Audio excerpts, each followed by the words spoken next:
Shalom, shalom, meus queridos amigos, meus queridos irmãos. Mais uma vez estamos aqui, mais uma live, mais uma oportunidade de podermos compartilhar. Que brachá, que bênção. Nós, o nosso propósito de poder estar anunciando as virtudes daquele que nos chamou das trevas para a sua maravilhosa luz, né? Aquele que nos chamou para estar na presença do nosso Deus, nos comprou para o nosso Deus e Pai, né, com o seu sangue, nosso Mashiach Yeshua, e é uma brachá muito grande podermos estar juntos aqui nessa live, compartilhando mais um pouco dessas grandezas espirituais, né? Já quero mandar um abraço para todos os queridos que estão conosco aqui na nossa live, e também já pedindo que possam compartilhar para que o conhecimento possa chegar a todos aqueles que precisam, que desejam conhecer, né? Há muitas pessoas que desejam conhecer, mas não têm acesso à informação, e o nosso desejo é que as pessoas venham poder ter acesso, ser abençoadas, né? Conseguir ter uma vida espiritual abundante e um verdadeiro conhecimento, né? E hoje, na nossa live, queremos estar compartilhando com vocês um pouco mais sobre o calendário judaico, né? O calendário judaico, devemos conhecer os tempos e, num sentido mais profético, né, de dizer, é muito importante, se faz muito necessário conhecermos os tempos, né? E quando nós falamos de calendário judaico, muitas pessoas não conhecem, não sabem que no calendário judaico, né, nós estamos no ano 5.781, né? E quando se fala 5.781, e se diz no termo hebraico Mibriata Olam, desde a criação do mundo. Só que isso é porque se arredonda, né? São 6 dias da criação, mas na realidade o calendário está baseado, contado, né, pelas genealogias que nós temos nos textos bíblicos, desde Adão até hoje. Então, desde Adão, período anterior ao dilúvio, período posterior ao dilúvio, passando ali pela Torre de Babel, por Abraão, até chegar os dias de hoje com a história de Israel. É esse o calendário firmado e estabelecido, né? Então se conta 5.781. Agora nós vamos estar celebrando, daqui a 10 dias praticamente, nós vamos estar celebrando o Rosh Hashanah, que é o Ano Novo Judaico. Então nós vamos para 5.782 desde a criação do homem, desde a criação do mundo. Então o que nós queremos abordar aqui, nós vamos começar pelo princípio, né? Nós vamos lá para o Sefer Bereshit, o livro de Gênesis, que é o livro do princípio. E ali há grandes, maravilhosos segredos para nós, e queremos abordar o que está no capítulo 6, no verso 3, quando o eterno Deus ele vai dizer: meu espírito não contenderá para sempre com o homem, porque ele é carne, e os seus dias serão 120 anos. 120 anos. Quando a gente olha para o texto bíblico, nós vemos esse verso, nós vamos entender de uma maneira muito simplória que o eterno Deus está fazendo o quê? Estabelecendo uma data limite, um tempo limite para a idade do ser humano, né? Ou seja, o homem vai viver 120 anos, como está escrito ali, né? Então você vai pensar, ok, tem um limite de idade, e dos 120 o homem não vai passar. Só que quando você continua a leitura do texto bíblico, você vai perceber que os homens que continuaram vivendo depois do dilúvio morreram com mais idade do que isso, né? 120, 130. Então, assim, o que aconteceu? Será que está errada a tradução? Será que Deus realmente não disse isso? Ou ele falou, mas está querendo significar outra coisa? Na realidade, isso tem um significado mais profundo. E é isso que queremos compartilhar. Vamos começar daqui para falar do calendário hebraico, ok? Porque é muito importante conhecer o que constrói o pensamento hebreu, o pensamento da mente hebraica, o pensamento da mente bíblica, tá? O que nós temos hoje no meio do povo de Israel é uma herança daquele pensamento bíblico que existia. Quando você abre a Bíblia, você abre a Torá, o Tanar, você vai ver ali, desde a criação de Adão, as gerações anteriores ao dilúvio, a geração pós-dilúvio, os nossos patriarcas Abraão, Isaque e Jacó, e assim os filhos de Israel, os reis de Israel, os profetas de Israel, tudo que permeava a mente do povo de Israel. O que nós temos hoje é uma herança do que eles tinham, do que eles viviam. Então, quando nós olhamos para esse texto bíblico, na realidade, se nós formos levar para o pshat, literal, nós vamos ver que realmente tem alguma coisa errada, porque outras pessoas, depois dessa expressão do Eterno, viveram muito mais tempo do que isso, né? Não viveram só 120 anos. Então é necessário entender e conhecer da maneira como se explica, né, a tradição judaica, baseado nas interpretações antigas, de que, na realidade, o Eterno não estava limitando os anos de vida do ser humano em si, individualmente, particularmente, mas ele estava estabelecendo o período de existência, de vida do governo humano. Porque o que nós temos aí nesse período anterior ao dilúvio? Nós vamos ter o que nós já compartilhamos anteriormente, as gerações de Sete, que foi dado no lugar de Abel, por ter Caim matado seu irmão Abel. Deus deu outro filho no lugar de Abel para Adão e Eva. Então as gerações que vieram posteriores, pela geração, pela linhagem de Sete, foram uma geração de justos. E as gerações que vieram por meio de Caim foi, lamentavelmente, uma geração de perversos, pessoas que se afastavam cada vez mais do Criador. Então, nós estamos vendo governos humanos, nós estamos vendo os homens crescendo e aumentando a violência, ou seja, tem todo um contexto anterior ao dilúvio, e o que nós estamos vendo é o homem dominando, o homem passando a governar, o homem passando a fazer as suas próprias leis e até mesmo se esquecendo do Criador, o que vai ocasionar a terra se encher de violência e assim o juízo de Deus vir sobre o mundo. Por esta razão, o Eterno Deus estabelece ali, naquele princípio, o período, né? Ou seja, o limite da vida do governo humano. Então, quando a gente fala assim 120 anos, o que ele estaria dizendo? Os nossos sábios, os registros judaicos vão dizer o seguinte, que na realidade, quando a gente vê 120, você precisa multiplicar por 50. Você pensa assim, mas por que eu tenho que multiplicar por 50? De onde se tirou esse 50? Na realidade, o 50 dentro do que se corresponde ao tempo espiritual, é o tempo limite de todas as solenidades e eventos espirituais que o Eterno mandou contar. Você vai caminhar comigo aqui, você vai entender. Não existe nada além da contagem de 50 no que diz respeito aos tempos e às solenidades de Deus. Vamos comigo. Toda semana, ou seja, de 7 em 7 dias, nós temos um dia sagrado que é o Shabat, é o sábado. Então, de 7 em 7 dias, nós celebramos o sábado, o Shabat. Uma vez ao mês, nós temos, ou seja, todos os meses, na lua nova, nós celebramos o Rosh Chodesh, que é a festa da lua nova, que é o princípio de cada mês. Ao ano, nós temos 3 solenidades muito importantes. Ou seja, então, uma vez por ano, celebramos 3 festas muito importantes, que são chamados Moadim, que é Pessah, Páscoa, Shavuot, Pentecoste e Sukkot, Tabernáculo. Se você continua, você vai perceber que de 7 em 7 anos, nós contamos o ano sabático, né, que nós chamamos de Shemitah. Então, logo eu tenho uma conta de 7 em 7 anos, então ali eu tenho um ano sabático, um ano em que Deus dá algumas leis até relacionadas à liberdade.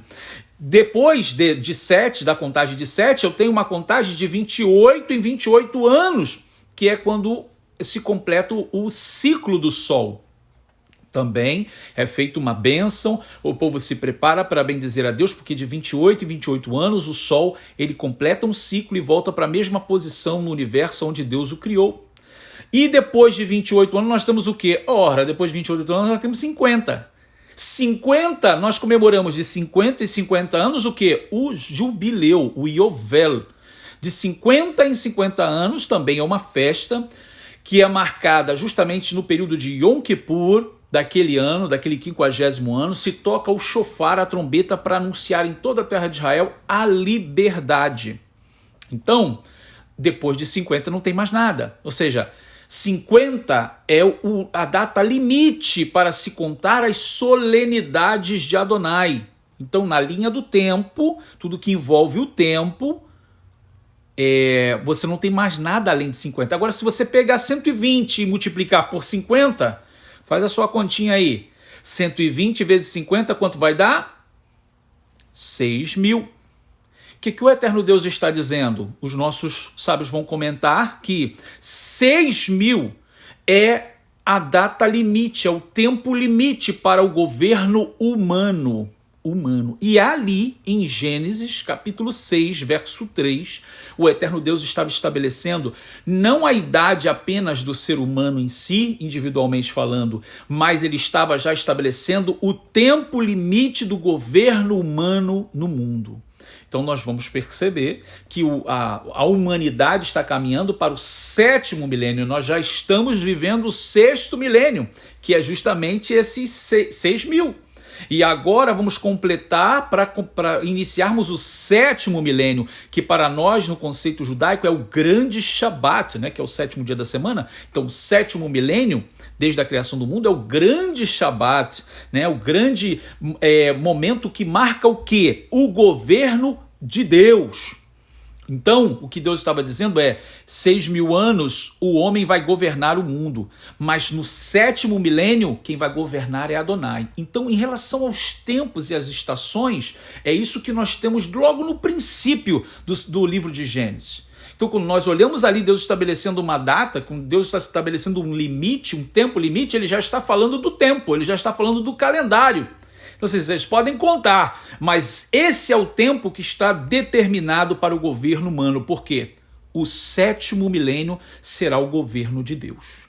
Então, falando sobre esse tema, nós agora vamos entrar aqui no que diz respeito ao calendário judaico para entendermos melhor por que, quem foi que estabeleceu, né? Se nós olharmos para o calendário de 2021, esse calendário ele é conhecido como calendário gregoriano, porque foi o Papa Gregório XIII, em 1582, que estabeleceu esse calendário. Ele organizou. O calendário anterior era o calendário juliano, de Júlio César, e ele fez ajustes e organizou esse calendário, que é o calendário que vigora até o dia de hoje, né? Que nós estamos no ano 2021, nesse calendário gregoriano, que marca o seu princípio ali, na chegada de Yeshua, no nascimento de Yeshua, com a defasagem de 4 anos, existe essa discussão.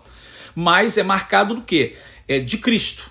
Então, dali do tempo que ele nasce, depois de Cristo, são 2021 anos dentro da mentalidade cristã no mundo inteiro, por causa do calendário gregoriano. Então seriam já 2021 anos depois de Cristo, ou seja, depois que o Messias chegou aqui, depois que houve a história do Messias de Israel. Mas o calendário hebraico, nós estamos no ano 5.781, como eu disse no princípio, marcando Mibriat Haolam, desde a criação do mundo. Agora, como é que foi organizado isso? Como se organizou isso? No calendário hebraico, né, nós chamamos o calendário de lunisolar. Por quê? Qual é a diferença do calendário hebraico para o judaico, né, para o calendário gregoriano? O calendário gregoriano ele é solar.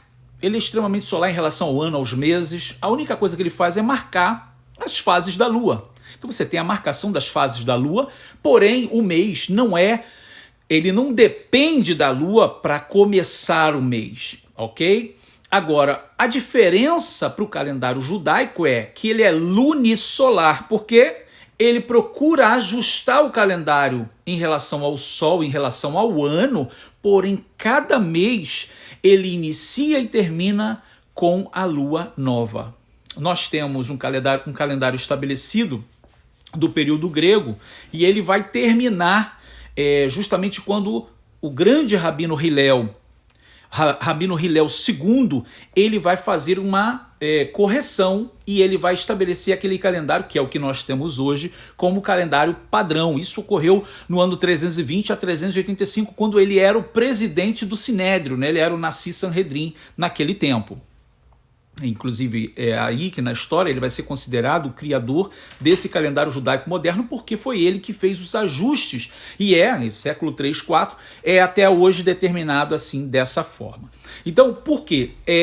Baseado nisso que estamos falando aqui, é por isso que pelo calendário hebraico ele ser baseado os seus meses na fase da lua, na lua nova, por isso que nós chamamos em hebraico Chodesh. Chodesh, a palavra Chodesh em hebraico é traduzido como mês, né? É a palavra para expressar mês, porque vem da palavra Hadash. Hadash porque a lua está nascendo, ela está renovando-se, né? O Molad, ela está nascendo. Então, por ser Hadash, está iniciando, é novo esse mês, por isso que a palavra Chodesh ficou sendo atribuída ao mês, e então é a tradução do hebraico, né? Ou seja, no português para o hebraico é Chodesh. Então, quando olhamos para isso está falando muito com a gente. Por quê? No calendário hebraico, os meses eles sempre vão variar de 29 a 30 dias, nunca 31 dias, justamente por causa dessa variação dos graus da lua, ok? Então, 29 dias ou 30 dias, esses serão os limites de dias dos meses hebraicos. Nós também vamos ter, dentro dos anos, numa contagem de 19 anos, sempre numa contagem de 19 anos, nós vamos ter 7 vezes ali naquele meio, na contagem de 19 anos, o que nós chamamos de Shnat Me'oberet. Shnat Me'oberet é o ano bissexto.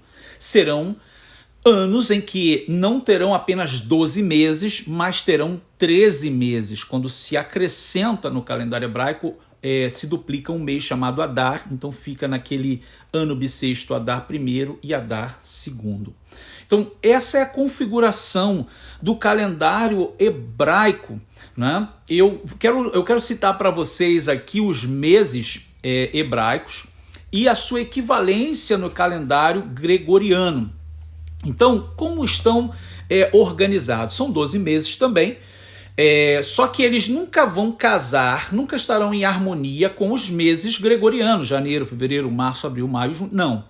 Então é sempre assim, o mês hebraico começa na lua nova e termina na lua nova. O que vai acontecer é que ele sempre vai iniciar praticamente quase na metade de um mês gregoriano e vai terminar na outra metade. Ele sempre inicia quase dia 15 e termina no outro dia 15 do outro mês. Então ele está sempre entre 2 meses gregorianos. Eu vou listar para vocês e vou dar equivalência, ok? É claro que alguns anos pode haver uma variação por causa da variação dos graus da lua e dos anos, ok? Então, olha, nós começamos com a organização do calendário religioso, que é o calendário bíblico, começando no mês de Nissan como o primeiro mês. Então, Nissan é equivalente, né? Ou seja, a relação de Nissan está entre março e abril. Depois de Nissan vem Iyar. Iyar está entre abril e maio. Depois vem Sivan. Sivan está entre maio e junho. Depois Tamuz. Tamuz está entre junho e julho. Depois vem Av. Av está entre julho e agosto. Depois vem Elul, está entre agosto e setembro. Depois o 7º mês, Tishri, que é esse que vamos entrar agora, né, onde vamos comemorar o Rosh Hashanah, o Ano Novo Judaico. Ele está entre setembro e outubro. Depois vem Heshvan, que está entre outubro e novembro. Depois vem Kislev, onde nós vamos comemorar Hanukkah, a festa da dedicação, está entre novembro e dezembro. Depois vem o mês de Tevet, que vai estar entre dezembro e janeiro. Posteriormente vem Shevat, o mês de Shevat, que está entre janeiro e fevereiro. E termina com o mês de Adar, que está entre fevereiro e março. Então, essa é a organização do calendário hebraico e sua equivalência com os meses gregorianos. Se você for olhar, né, nós temos aí, são 12 meses, então nós temos 4 grupos de 3 meses, o que vai ser separado nas estações do ano. Então os primeiros meses hebraicos que eu te falei, Nissan, Iyar e Sivan, que vai de março a mais ou menos até a metade de junho, julho, é o período da primavera, eu digo aqui no hemisfério norte, para Israel e para as nações do norte, né? Já Tammuz, Av e Elul, que vai de junho até setembro, já é o período do verão. De Tishrei, Reshvan, Kislev, que vai de setembro, da outra metade de setembro até novembro, já é o período do outono, e depois termina com Tevet, Shevat e Adar, que vai de dezembro até março, meado de março, que é o período do inverno. E quero terminar aqui, a intenção foi trazer um conhecimento sobre o calendário hebraico, né? E a sua equivalência com o calendário gregoriano, mas mostrar qual é a importância de nós termos o calendário hebraico como algo espiritual, algo que nós devemos dar atenção. Nós vamos recordar que nos foi aconselhado olhar para Israel, porque Israel é como uma figueira. Recordam dessa frase? Olhai para a figueira. E a figueira é essa árvore que é símbolo inspirador da nação de Israel. Né? Nós vamos ter registrado no Bessorat Lucas, né? O Evangelho de Lucas, capítulo 21, versos 29 e 30. Está escrito lá assim, dessa forma: Yeshua, nosso Messias, dizendo, e ele lhes disse uma parábola: olhai para a teena, para a figueira, quando seus ramos se tornam tenros e brotam folhas. Vocês já sabem que está próximo o verão. Então Yeshua está dando um exemplo claro do tempo para eles. Olha, vocês veem os sinais na figueira, numa árvore, aquela figueira que dá aqueles frutos, o figo. Quando vocês olham para ela e vocês começam a perceber que os seus ramos se tornam tenros e já estão brotando folha, você já sabe que está se aproximando o verão. Só que essa palavra em hebraico, verão, nós falamos em hebraico kites. Kites. Então Yeshua está dizendo assim, olha, quando vocês, olhando para a figueira, vocês veem que está brotando flores, frutos, ou seja, você já sabe que está se aproximando o kites, já está se aproximando o verão. Só que essa palavra, se você retira uma letrinha dela, ela tem a raiz da palavra ketz. Veja, kites, ketz. E ketz quer dizer fim, final. Então, em outras palavras, Yeshua estava falando espiritualmente o seguinte: olhe para a figueira, olhe para Israel. Quando seus ramos se tornam tenros e brotam folhas, ou seja, quando Israel começa a florescer, é porque já está chegando o fim. Então, está chegando o verão? Está chegando o fim. Então, por que eu estou trazendo essa palavra do nosso Mashiach Yeshua? Por que eu estou falando de Israel como figueira? E você olhar para os frutos de Israel, ver o que está acontecendo com Israel, já você pode saber que estamos próximos do verão, ou seja, do fim, né? Nesse final espiritual. Porque Israel, Deus estabeleceu como uma luz para as nações, como um exemplo para o mundo.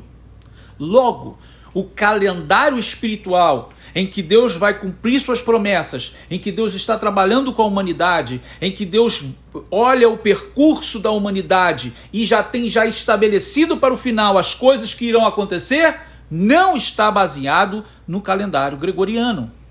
Não está baseado no calendário do Papa Gregório, o de 2021. Ele está baseado no calendário de Israel. Esse que estamos agora, e vamos entrar agora, estamos em 5.781, vamos entrar para 5.782, daqui a 10 dias. O que quero que você perceba é que nós já estamos no 6º milênio da criação. O período do governo humano está acabando. Vai entrar o governo de Deus. Deus estará governando a humanidade através do Messias e Yeshua, pois a ele Deus deu todo esse poder nos céus e na terra, e importa que nesse grande Shabat, conhecido por muitos como milênio, ali estará reinando Yeshua de Nazaré. Lá, aonde? Yerushalayim Habirá, em Jerusalém, a capital do reino dos céus. Não será nas grandes cidades do mundo, nas cidades mais glamourosas do mundo, não. Será em Yerushalayim Habirá. Jerusalém, a capital do Estado de Israel, mas a capital do reino de Deus. porque lá será a sede do governo do Messias, aonde dali ele vai governar o mundo inteiro. Dali ele vai trazer luz para o mundo inteiro. Dali ele vai trazer Torá de Deus, as leis de Deus para o mundo inteiro. Governará o mundo com justiça e equidade, e as nações andarão à sua luz. De lá brilhará a Shekinah, a glória de Deus, para o mundo inteiro. Então é muito importante entender que esse Shabat espiritual está chegando, o 7º milênio está chegando, e nós precisamos olhar para a figueira.